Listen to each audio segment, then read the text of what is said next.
வணக்கம். டாக்டர் திலீப் எலும்பு சிகிச்சை மையம் மற்றும் தினேஷ் பிசியோதெரபி வழங்கும் ஒரு முக்கிய விழிப்புணர்வு செய்தி.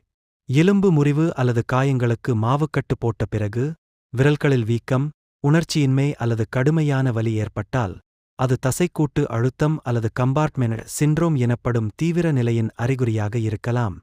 இதை அலட்சியப்படுத்தாதீர்கள். உடனடியாக உங்கள் மருத்துவரை அணுகுங்கள். முறையான உடற்பயிற்சி மற்றும் சரியான சிகிச்சை மூலம் உங்கள் உடல் நலனைப் பாதுகாப்போம். மேலும் தகவலுக்கு தொடர்பு கொள்ளவும். 9840262468. உங்கள் ஆரோக்கியமே எங்கள் லட்சியம்.